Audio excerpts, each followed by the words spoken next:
among the most bitterly opposed to Mr. Narendra Modi is Mr. Asaduddin Owaisi. My first question is to him. Mr. Owaisi, Karunanidhi says Narendra Modi is a hard worker and a good friend. Right? Then even Farooq Abdullah seems to be changing his position. He says people will decide if Modi will win or lose. If Modi is elected as PM, it is the will of the people of this country. The party will accept the verdict. The national NCP is also going soft on Modi, saying, you know, let's move on from the Gujarat riots of 2002. Who's next? Could it be Asaduddin Owaisi? Do you think something like that is actually happening right now? No. That can... I'm only saying this, you know, I'm only saying this to emphasize the point that do you think the Congress party is wrong in overemphasizing on secularism to see it through? Now, the first part of your question is that if Congress party assumes that because Modi has been nominated as the BJP Prime Minister candidate, it's going to help them, they are living in a false world. Why? Because there are many options apart from the Congress party, which Congress party is totally underestimating. Now, secondly, in relation to the first part of your question, please understand that even Mr. Ram Vilas Paswan had called BJP Bharat Jalao party. Mr. Ram Vilas Paswan had even opposed the imposition of ban on Simi. So now people of India have seen that for their narrow, parochial, opportunistic reasons, these people are willing to sell whatever political ideology, if there is left. NCP, Arnab, you know that Mr. Sharad Pawar, within 10 days, he went back in what he said. And Mr. Farooq Abdullah had called all the Kashmiris chore, and then he said, no, the media has misinterpreted him. So we are used to these statements, but please understand that on the ground, things are different. I am sitting here in Nizamabad, an important place of Telangana. I have just come from a huge public meeting. The things are different. By having Mr. Narendra Modi as the Prime Minister candidate, who is the most divisive and a communal figure, you have sent out a message. And please understand this whole talk of nothing happened in 10 years. Arnab Goswami, I have a question which I tabled in Parliament on 10 December. The question number is 769. In last 4 years in Gujarat, 757 communal riots or incidents took place. 24 people were killed. In Madhya Pradesh, in 4 years, 53 people were killed. So what are we talking about? I mean, the debate, of course, will revolve around, as many issues are there, on secularism and communalism. Right. So, what about, why don't you tell Gaurav Bhatia how many incidents happened in UP? Look how selective you are. Just because your idea is to try and build an anti-Congress, anti-BJP front and you have your own political ambitions to do so.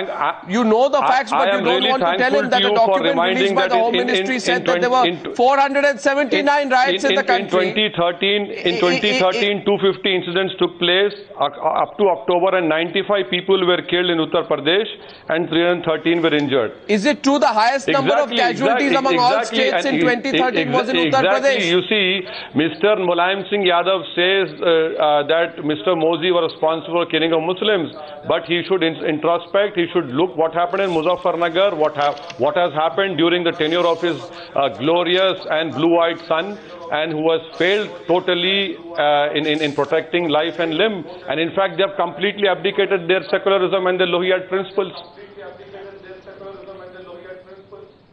So Asaduddin Owaisi is the only custodian of secularism, in your view. You're the only secular leader in the country. I don't take that position. In any case, that position as Mr. Arnab Goswami. I am a human being.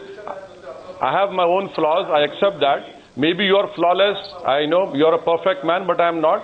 But despite that, I have the right to point out the mistakes that have been committed. I have made several observations and agreed and disagreed with you, and I have thrown many compliments your way. But one compliment I have never thrown your way is that you are flawless. No. I am yet to call you flawless. I am not. Especially after the manner in which the manner in which you defended your brother. Especially after the manner in which you defended your brother, who made the most communal speech. Till the courts of law decide. Unfortunately, so I will not call you flawless for that reason. Unfortunately, your program is not a court of law. In any case, this is not about Yeah, this is not about your brother. I would like to have another debate with you, and I'm sure you can have as well. The fact of the matter is, let's get Salman Soz, even Asaduddin Owaisi, whose party was an ally of yours, who may criticize the Congress today, but who for years did politics with the Congress party. Even Asaduddin Owaisi is now saying, stop trying to milk secularism to see yourself through. I don't think there can be a greater warning bell for you. Arnab, I think first we should understand that this is Gandhiji's India. This is not Golwalkar's India. This is not Savarkar's India. This is Gandhiji's India. And Gandhiji was very clear that this discourse on religion should be out of the public discourse. And I think what has happened in the country over the last several decades is that there's this injection of religion, communal elements in our discourse, and I think that is unfortunate. Maybe Mr. Owaisi and maybe other people feel that Congress should not be milking secularism or whatever. We are not milking secularism. We are basically staying true. Salman Soz, I would like to quote for you the Antony committee of your party. A.K. Antony is the leader of your party, I presume. Yes. A.K. Antony is the leader of your party. I'd like to quote you for the Antony committee report. The Antony committee report of 2012. It's not a Jurassic report, said that the committee felt that the Congress party's efforts to desperately woo UP Muslims failed as statements made by senior leaders who were perceived, Congress leaders who were perceived to be communal. Your Congress party's heavy reliance on Muslim leaders in Western Uttar Pradesh did not pay off. That in other words, you got your arithmetic made on religious considerations wrong. Is this Antony committee report your party's report or the BJP party report? Or the AIMIM party report? Or the Samajwadi party report? Your own party leaders are saying that you have played religious politics. Arnab, do you have a response? Yes, I have a response. You have a response or not have one? I have a response for you, let me speak. The fact of the matter is that no matter what anybody in this country says, no matter what any political party says, the Congress party is the only national party that despite some aberrations here and there. This is the Antony committee report of the Congress party. This is not anybody. Listen to me. Your party leader says your party attempt to play the religious card has bombed on you. Arnab, the Congress party stays true to the ideals and vision of the founders of this country, and that is a secular democracy. If you look at what the BJP has done, what the origins of that party are, the RSS, which is basically, the BJP is what? It's a front of the RSS. And what is the RSS? This is an organization that is only open to Hindu men. What kind of vision will these people have for this country when they basically close their doors to a majority of this country? Why do they talk of Hindu nationalism? Please tell me, what is Hindu nationalism? What is Muslim nationalism? What is Christian nationalism? There is only one nationalism in this country, and that is Indian nationalism. You take these people on. I'm willing to take these people on. That doesn't explain it. That nationalism does not explain the Antony committee report, which is the Congress party I'm telling. No, I'm telling. 1 second. 1 minute. One minute. I put that question to Subramaniam Swamy because Subramaniam Swamy also sometimes tries to deceive himself. The fact of the matter is, Subramaniam Swamy should tell us today why Rajnath Singh was apologizing. Who was Rajnath Singh apologizing for? He did not apologize. He was not apologizing. Does that not prove that the RSS lobby, which Mr. Subramaniam Swamy always tries to please, even that RSS lobby has realized that the Muslim vote is a concern for the BJP, so you're trying to correct your steps. Well, you see, first is that these are all your surmises which have no basis. This is Rajnath Singh's comment. Rajnath Singh said, if we have committed any error, we will apologize. But that's an if-then statement. It means nothing. And RSS so he meant nothing. Well, obviously, if-then statement means if you can point out what wrong we have done, we will apologize. Nobody has been able to point out. So he was not sincere, in other words. They're not sincere. He was being insincere. No. This is the way many contracts are written. By the way, when you're talking to somebody, you're making a commitment to the people of this country. There is no contract. It was a private meeting. It was not a commitment to the country. Let me begin by saying that both nationally and internationally, it is an undeniable fact that where Muslims are in majority, there is no secularism. Whether it's Kashmir, Malappuram, or Saudi Arabia, there is no secularism in these places. What does that have to do with just now they have renamed in Kashmir Shankaracharya Hill. Supposing we rename Aurangzeb Road as Shivaji Marg, how would they feel? There will be a big uproar. What does the name matter? Well, why did they? This Islamization of Kashmir, driving away of 5,000 Kashmiri Pandits. Nobody talks about that. You call that what do people not talk about? You're so today amongst the Hindus on secularism. You're so irresponsible. It just means anti-Hinduism, that's all. What it means is that two of your MLAs are accused of making inflammatory speeches, inciting mob, uploading fake videos. After being released on bail, they are honoured ahead of a rally addressed by your party Prime Ministerial candidate Narendra Modi. Police in UP is not secular. Police in UP is not... Asaduddin Owaisi. No, police in UP is not under us. That statement of yours, they have not been able to find any... That statement of yours can't go unrebutted when you say wherever there are Muslim majority, there is no secularism. You can have a mock court here in your Times now and prosecute. Mayaben Kodnani was convicted by a court for the Naroda Patia massacre. She's on appeal. We'll find out what happens. Smaller parties may ally with you, bigger parties don't want to. You can say anything you like, but the fact is that in the court of law, the thing is, you tried with Narendra Modi, the court of law has held him completely innocent. This is not about Modi, this is about your party stand. Asaduddin Owaisi. Party stand, I told you. Muslims have to answer. Why when they're in majority in Malappuram and Kashmir, there's no secularism. Is that India first? Can we come back to Is that India first? I want to make it India first. Is that India first? Where you typecast an entire community? If the BJP comes power, we'll bring secularism to Malappuram and to Kashmir. Where you typecast an entire community, is that India first? This is a factual position. Where they're majority, they don't allow secularism. Do they allow secularism in Saudi Arabia? This is India. Tell me, are we talking about Saudi Arabia or India? I am talking about India. Kashmir is India, Mr. Asaduddin Owaisi. Don't get influenced by our party and secularism. Not in a Muslim country. Malappuram is India. Well, you know, largest Muslim country. One second, Asaduddin Owaisi, Asaduddin Owaisi. Yes, Mr. Subramaniam Swamy, God forbid, if your party comes to power, would you sever relations with Saudi Arabia? Do you know that 20-30 lakh of Indians are working there? And secondly, in Malappuram, are you saying that Hindus are not there?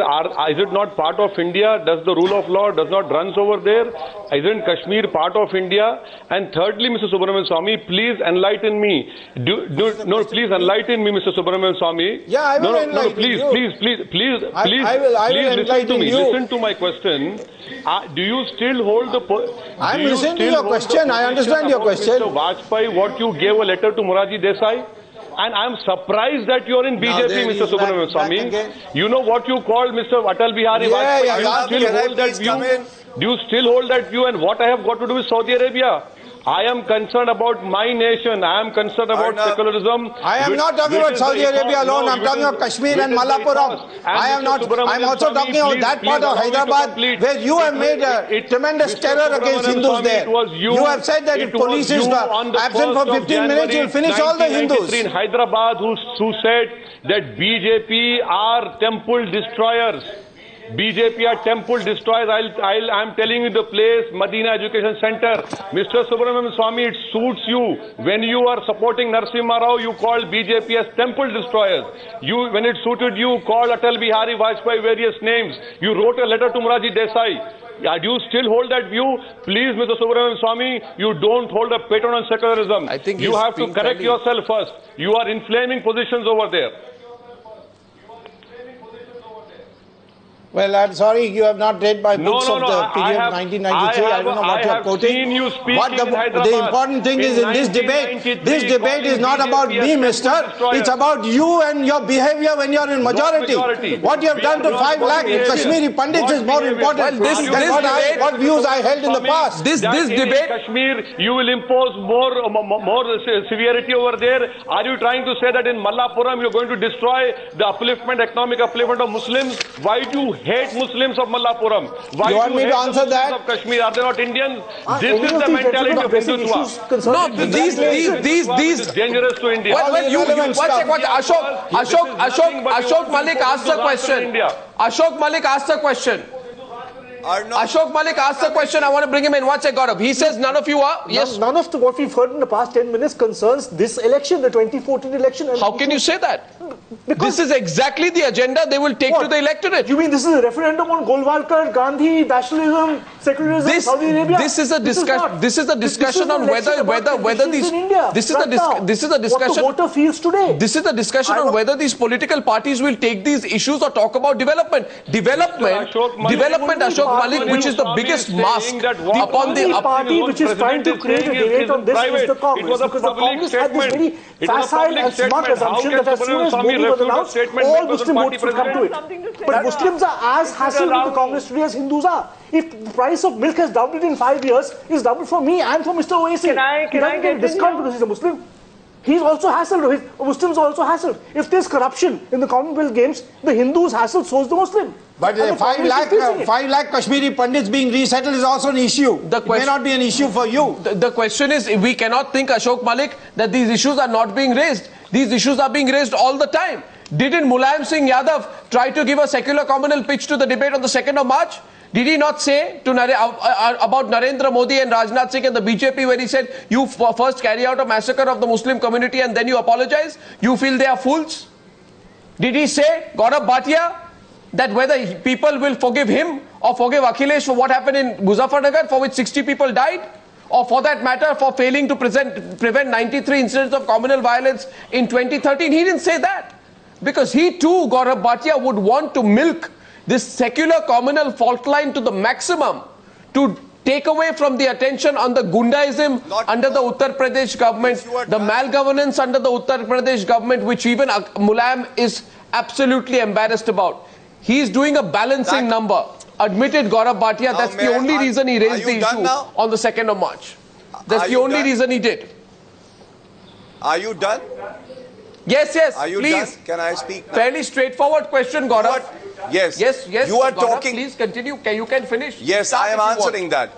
The data that Mr. Owaisi was referring to, if you just refer to that data and you look at the population of these states and the number of riots that have taken place in Gujarat and Madhya Pradesh, multiplied by the difference in the population, there would be more riots in Gujarat and Madhya Pradesh. I don't want to elaborate on the numbers. You have it. Mr. Owaisi has it. Okay? Yes. He's showing a piece of paper. I don't know what you're showing. I have it. Mr. Owaisi, even I have it. To please focus on Uttar Pradesh. Yes. 258. I have these numbers. 95 people. I have these numbers. This was given in Lok Sabha. Yes, and are you blind and deaf to this data? Are you blind and deaf to this data where people are dying under your rule? Please be patient enough to hear. When you're sleeping, you want to build your prime minister ambition on the dead bodies of people. You don't want to hear, Mr. Owaisi. When you were speaking, I was listening, Mr. Owaisi. Kindly have some patience.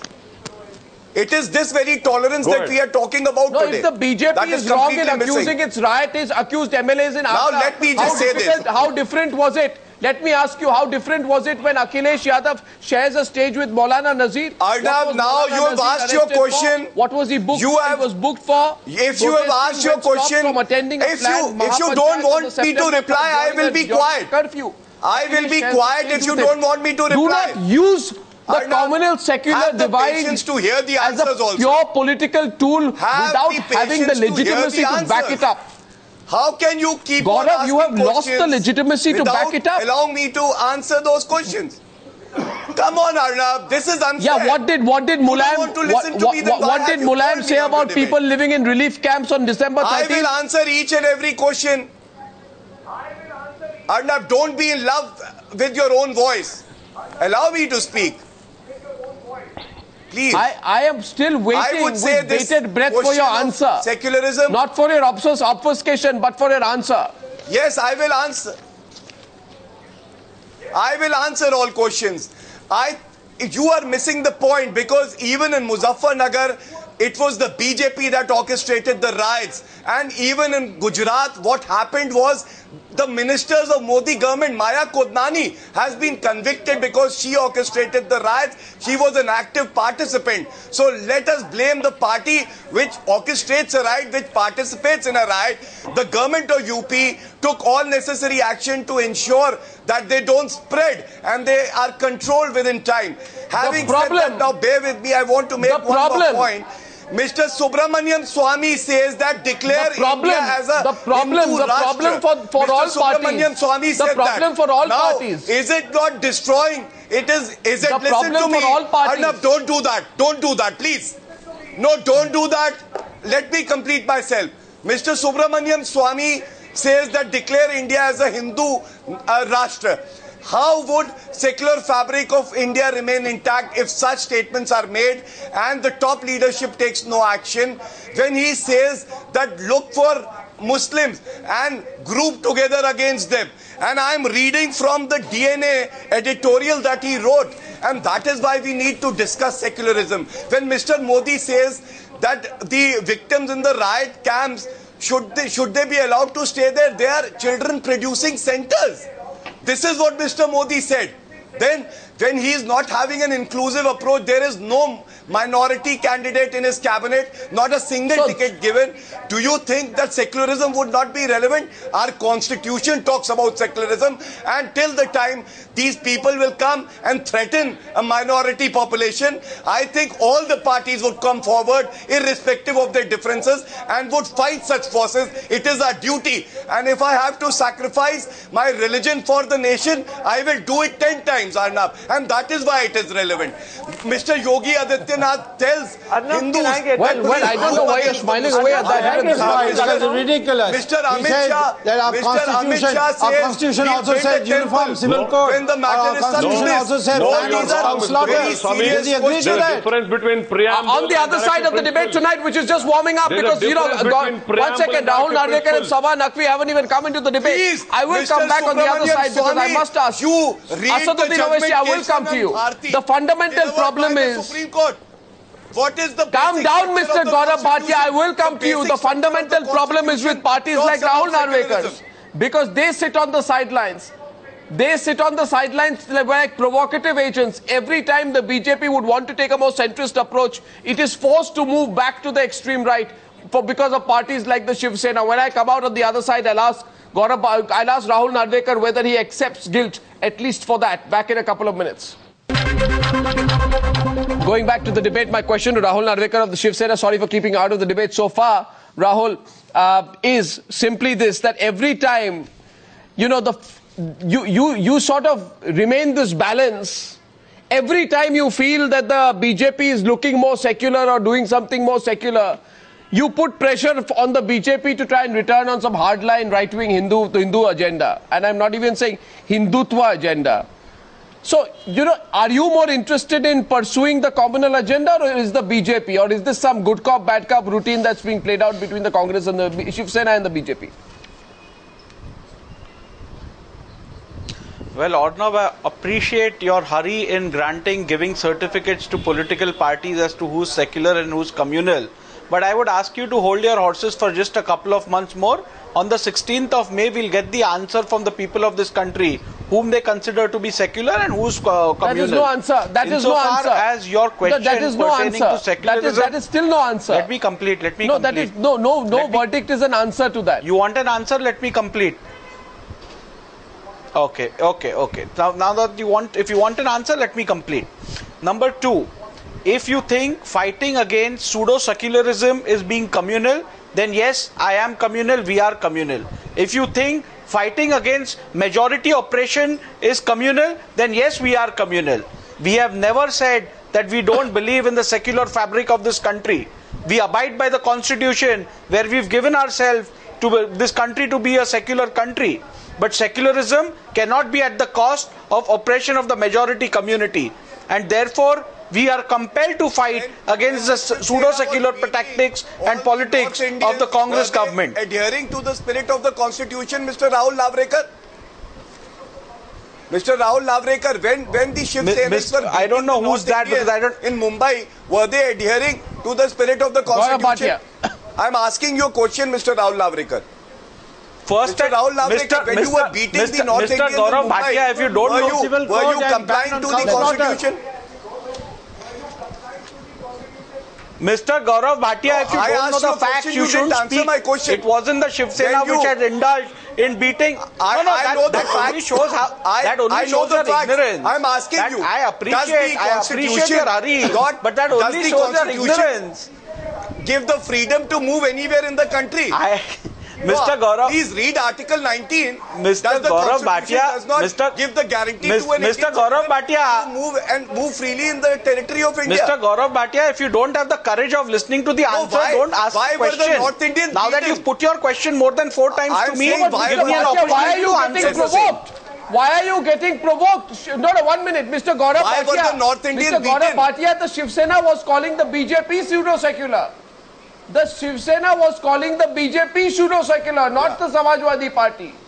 Every single comment of the Shiv Sena of late I am on the Constitution. That when they are talking of people as pseudo-secular, Rahul Narvekar is calling Rajnath Singh pseudo-secular.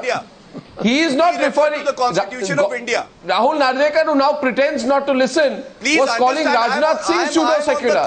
He is not calling the Samajwadi Party pseudo-secular. Arnab, anyway, I think he's asking him. He talked about the Constitution. Salman. So I was asking him about the Constitution. I know, Rahulji seems the line at a critical point there with Rahulji seems to be very worried about majority oppression. I know. I, Salman Soz, came into Mumbai today. I'm a Kashmiri Muslim, and all of Shiv Sena has gone into hiding. So they're so scared of us Muslims out here. I want to really address, this is laughable, but anyway, I want to address Mr. Swami's concern about Kashmiri Pandits. Mr. Swami, I will tell you this, you have no idea about Kashmiri Muslims and Kashmiri Pandits. Kashmiri Muslims are incomplete without Kashmiri Pandits. It's a terrible chapter in the history of Kashmir, and I look forward to the day, as do an overwhelming majority of Kashmiri Muslims. What are you going to do about it? The day, please let me finish, the day Kashmiri Pandits return in a dignified manner to Kashmir, we are all looking forward to it, and you people, rabble-rousers and dividers, you cannot stop them. You cannot, Arnab, you talk about milking secularism. I ask you, Arnab, why do you only talk about milking secularism and not milking communalism? Why don't you tell us, Arnab, have you asked Mr. Modi that when he appointed Mr. Amit Shah as the leader of the campaign of the BJP campaign in Uttar Pradesh, what specific skills did Mr. Amit Shah bring to UP? I want to tell you, Mr. Swami, and BJP and RSS, you cannot have soulless development in this country. You cannot build a future on dead bodies. I'm sorry. Because of your policies, because of your ideology, you inflame passions in this country. And when people get killed, they're not Hindus, they're not Muslims, they're Indians. When women are raped, they're Indians, not Muslims or Hindus or Christians or Sikhs. When children are torn out of their mother's wombs, listen to me, when children are torn out of mother's wombs, they're not Hindus or Muslims, they're unborn Indians. Please, for God's sake, for God's sake, change your ideology. Go back to what you were, Mr. Swami. Tell your party to behave. Salman Soz, I'll come to you. You had a question coming your way from Ashok Malik. Ashok Malik, Vinod Mehta, Nirja Chaudhary, I want to bring you into this debate. First question from Ashok Malik. If you could get down to brass tacks. Yes. In Jan 2004, a few months before the UPA government came to power, we had a big, very fair and free election in Kashmir. We had the Hurriyat talking to the government of India, to Mr. Advani, negotiating. There is a perception that in the past 10 years, the UPA has dropped the ball on an internal settlement and rapprochement in Kashmir. And as you yourself said, in 10 years, there's been no move to reconcile Kashmiri Pandits who have been living outside Kashmir and send them back home. Would you agree that the UPA's record in coming to some sort of internal peace in Kashmir has been very sorry? Would you agree? No, I would not agree. Because Mr. Malik, Hindus and Kashmiri Muslims. Mr. Malik, you please visit with me, come with me to some of the camps where Kashmiri Pandits are living. And I will show you what the difficulties are. It's not a simple issue of NDA, which had 6 years, or UPA, which had 10 years, or they dropped the ball. There are lots of efforts going on. It's not as simple as that. But I can tell you this much. Kashmiri Muslims are incomplete. Or they're incomplete without Kashmiri Hindus. I can tell you that much. I can tell this country, I can tell Mr. Swami, Kashmiri Muslims are incomplete without Kashmiri Pandits. One minute. Sabah and Nirja, I come to you once. First Sabah and then Nirja, I'm coming to you. Sabah, I'm sorry to come to you late. You've listened to this debate for a fairly long time. If we were looking for a direction, my question to you as a reporter, as a journalist and the political editor of a magazine, do you believe that this is the debate which will also be taken out in the election of 2014, or is this a debate which will be restricted to television studios? What do you think? I have just travelled 500 kilometers. I'm sitting in your Lucknow studio. I've gone to Barabanki, 5 districts in UP, Faizabad, throughout Awadh. I've crossed Ayodhya today. So people are sick of all of this. People are in Uttar Pradesh, which is the main battleground for the BJP, where it hopes to rise. And I've done this tour today. So it's on the day the elections have been announced. And people are sick of this level of debate. In many places, in Gonda, in Basti, there is no electricity at all. But, however, I mean, caste and community are units on which elections have always been fought in India. But the fundamental issue before Muslims and Hindus is livelihood, law and order, issues like this. But unfortunately, here both the BJP and the secular parties play into this terrible stereotype about secularism. Both Mayawati and Akhilesh are competing, Mulayam Singh Yadav are competing to play into the fears of the minority community and offer this sort of bogus kind of secularism. On the ground, Mr. Modi is talking about development, but there is a whole cadre. I met them in Gonda, I met them in Basti. There is a whole RSS cadre which is operating at a different level. They're very organized. That's the moot so, point. you know, there are so many levels at which this whole thing happens, but people are frankly sick of it. I don't know how they can be allowed to be free of it. These are not the issues in this election, Nirja. Yeah, these are not the issues eventually. You know, these are issues which, especially this message should go out both to the BJP and to the Congress party, that the national debate has changed. You are not in sync with the times, Nirja. I think I would agree with that corruption, price rise, development are the main issues in this election. But having said that, for political parties, secularism versus communalism is a major issue. After the election, perhaps, not before. No. Even now, you see, Narendra Modi is the central issue in this election. And he symbolizes this communalism versus secularism. Do you think he does for the voter? I think there are sections of society for whom minorities are a major chunk of that. Urban liberal Hindu is a chunk of that. Some sections of the youth also belong to that group.